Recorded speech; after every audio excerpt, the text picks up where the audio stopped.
Hello everyone, Rar here, and here we are going to be continuing our Gemcraft Iron Wizard mode. And we are going to be starting with the H1, with field H1, and playing through the H hextile. I had said in the last video we might be playing through the M hextile, but I missed that we need to be... Actually, I'm actually a bit mistaken on that. We don't need the freeze tome the freeze skill to play this level, but we needed to open the tome chambers, so I'm not going to bother playing through that. I'm going to be playing HX style. So in we go. Delve into the darkness, deeply and greedily.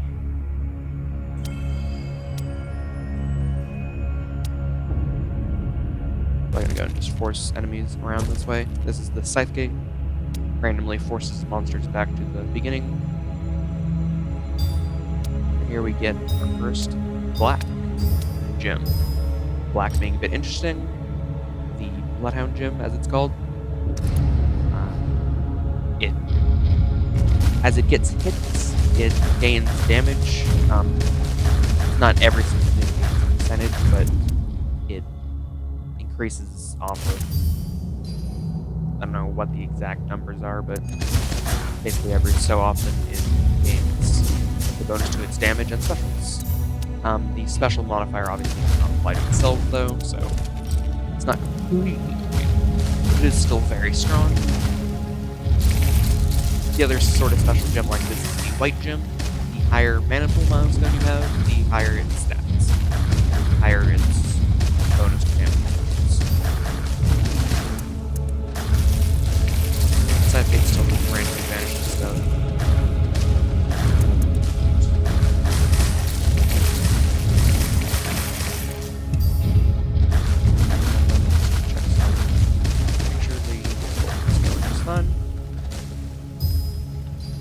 I had noticed that my game audio was a little bit too loud in the last video, and I had hopefully fixed that for this one. I'll be reviewing it. Post-recording, obviously. I'm gonna go ahead and set last one of those. There's some giants here, the other special type of enemies. They have just a lot of hit points and a lot of armor, but they are making them very, very susceptible to the bolt spell, actually.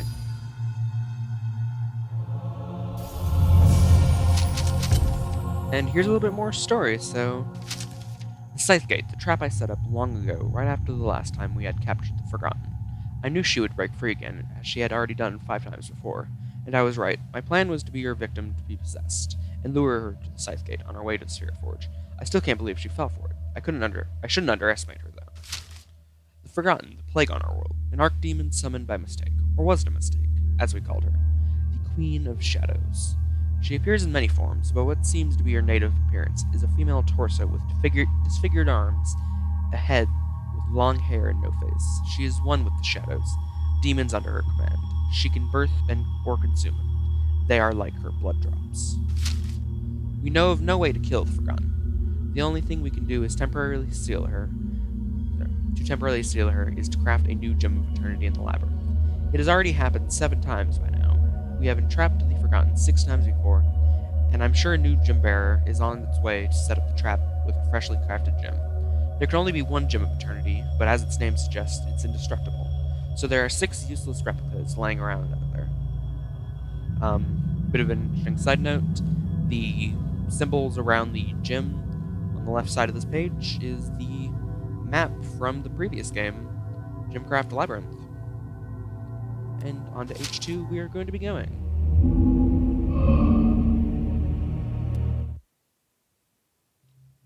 If I remember correctly, this one has a bit of an interesting shrine on it. No.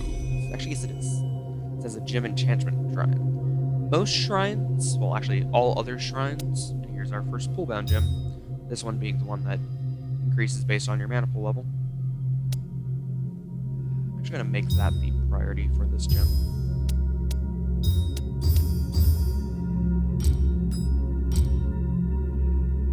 Once again, not most.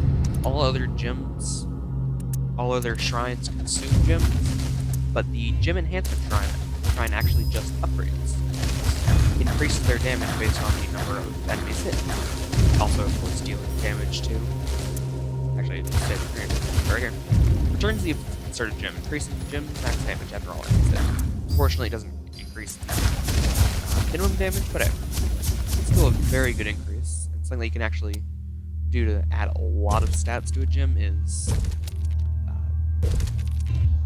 call a few extra waves and enrage them, and you'll end up with a large number of enemies hit. That greatly increases your gem's max damage. Like this. I'm gonna go ahead and create a level 2 pure cooldown. All these waves. It's going to be relatively risky.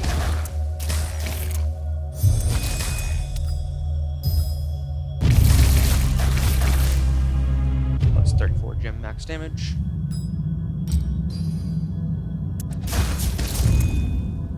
I might have actually just killed myself. Drop it through this one more time and then these enemies. Right, I'm not actually doing much more, but it's rather dumb. But I have fun with Jim, kind of part of the fun. Ouch! Later. And I'm back. And you're going to see that as I lost some of my orbits, I actually have a negative mana gain. I gained 14% less mana. If this were further on, this would actually mean I restart. That would be enough for me to restart the level. But it doesn't really matter. And also, stats apply for every single hit upgrade you make from this. Upgrade just functions by duplicating the combined gem.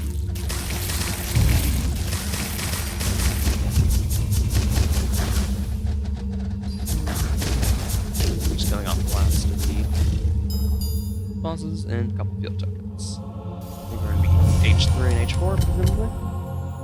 Oh, H4 and H5. Yeah, sometimes it does sort of weird stuff with that. H4 is just that one. I think it's the Wizard Tower that I was thinking was a weird looking map. So I'm going to enter the Tome Chamber here. This one has the requirement of killing 360 monsters within range. Quite a few. This is definitely one where I would recommend combining gems too.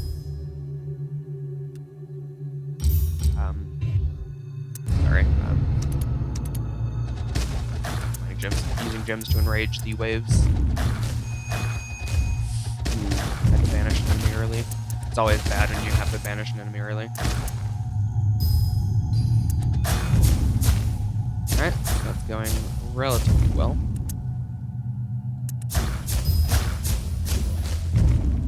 Would like to potentially toss down a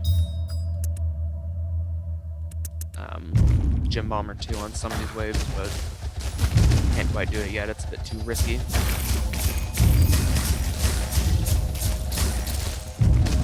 Ooh, did I actually lose it? No, I didn't actually lose an orb. They're just rolling back still. It's a lot of swarmlings. Really wish I had freeze spell, but Loot is actually the one that gives freeze. Freeze being the first strike spell you get. I'll show it off later in this video if it is that.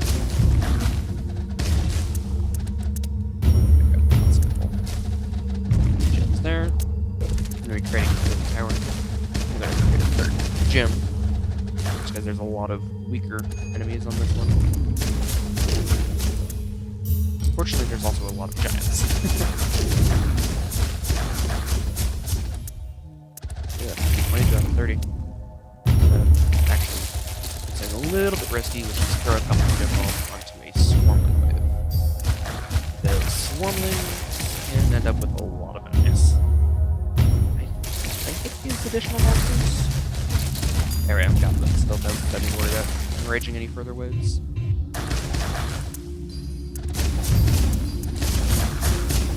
Can't remember. Yeah, it does. Based saw any type of wave enraging. I was pretty sure it did, but could actually destroy these monster nests, but it doesn't particularly matter. I got some last couple waves. I'm close enough to the end, enough orbits that the giants that make it through won't be able to damage me.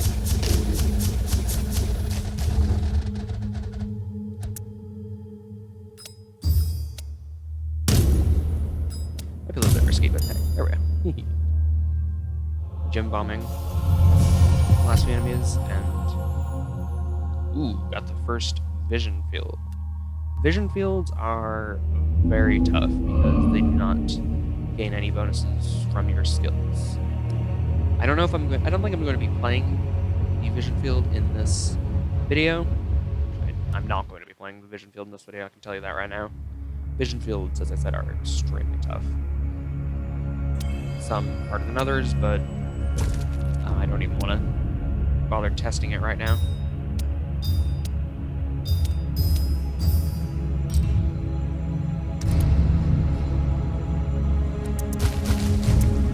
I tried. Here's the Possession Obelisk.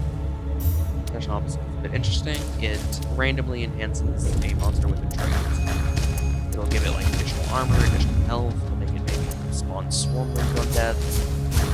Various things that are quite harmful. That was the first strike spell. Freezes all enemies within range. Apparition can be frozen. I'm pretty sure they can be. A while. Again, it's been a while since I've really played this game too much. Kind of getting back into it. Wow, I really can't believe what I'm saying is back into the groove of things, I guess.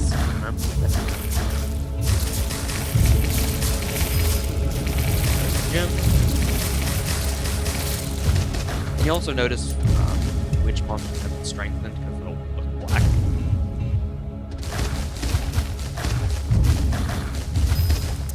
Like this one.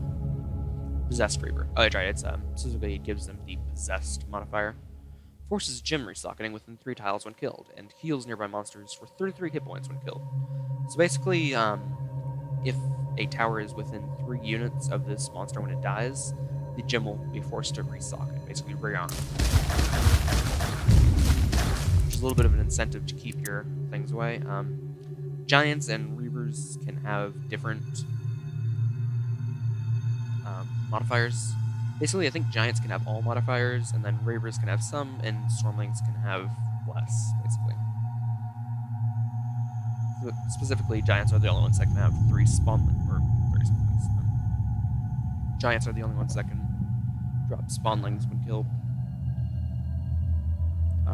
Each spawnling here having 500 hit points, basically.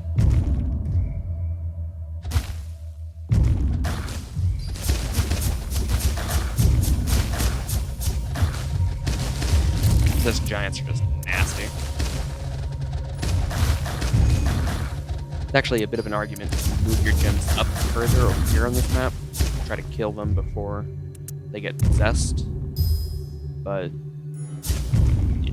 I just find that just defending this choke point is enough. Freeze also has another interesting thing. When a monster dies while frozen, it deals damage based on its max health to enemies nearby. It shatters, basically. Here. Also, armor tearing is increased. So, Corpse Explosion, it's explained here, deals 100% of max hit points. So, if a giant dies, it can deal a lot of damage. And here's some more story. That obelisk corrupted monsters with demonic powers. Is this an instrument of the Forgotten? What is her agenda? Is she preparing for an assault? She can't take the Spirit Forge. The shield around it would repel any attack, and surely she knows that. And field for H3. This is the Wizard Tower. Yeah, this one's a bit oddly shaped, obviously. Let's go and go in.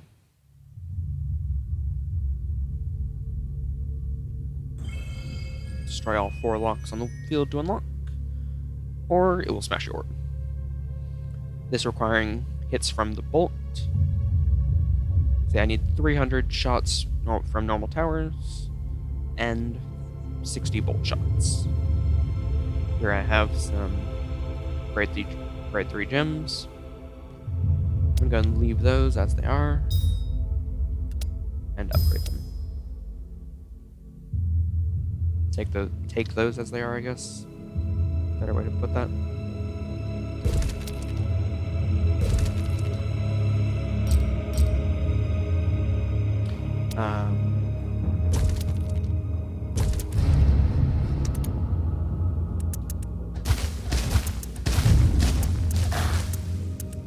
Just getting some. Sorry if the sound of pausing and unpausing is a little bit annoying. I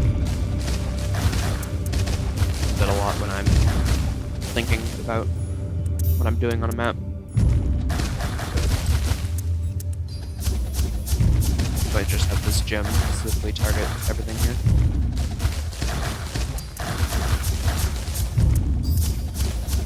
You're not everything around the structures here. Here's just a little more from the bolt. Here's our first spark. Gem sparks do various effects. This one increases the cost of buildings.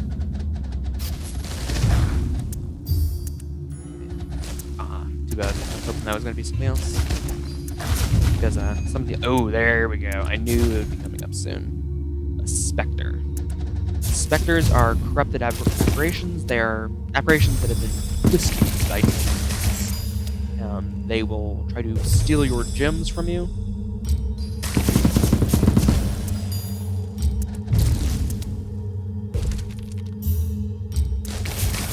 Basically, they will fly up to a gem and grab it out of the tower, and they will fly off with it. If they get out of your map, you lose that gem. The gem just kind of disappears. Honestly, taken by the apparition. Spectre, rather. I need to move that around. I need to use 30 turns. I don't want to die. This guy just has structure and target still, so. There we go. Wizard tower unlocked. I'm not going to be exploded. At least from the wizard anyway. Just kind of a slug to the end then. 40 waves here.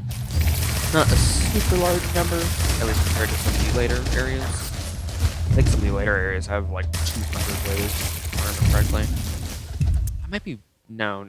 It's like 90 is what I'm thinking. I don't even know why it's 200. They start with 220 feet. Stuff like that.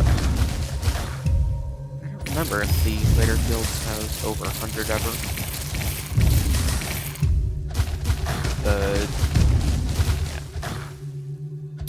In general, just kind of waiting for the end.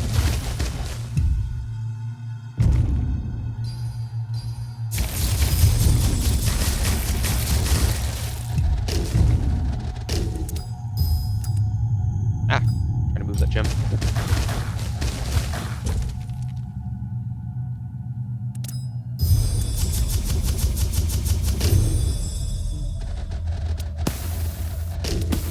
Oops. Missed that one completely. Fired it off a little too late. A specter, an apparition twisted by demons.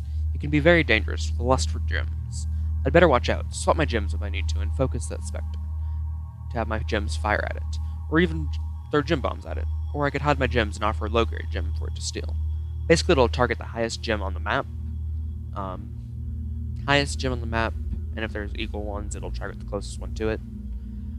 If you basically remove all your gems and put them in your inventory, it'll go after whatever the lowest grade gem on the map is. I think they will continue to fly around until they grab a gem, so obviously you do have to offer a lower grade gem for it to grab. But once it grabs a gem, it will just try to leave the map without going after anything else. Getting another orblet, another couple hextiles, and I believe that is the end of this hextile. Yep. Goodbye everyone, and thank you for watching.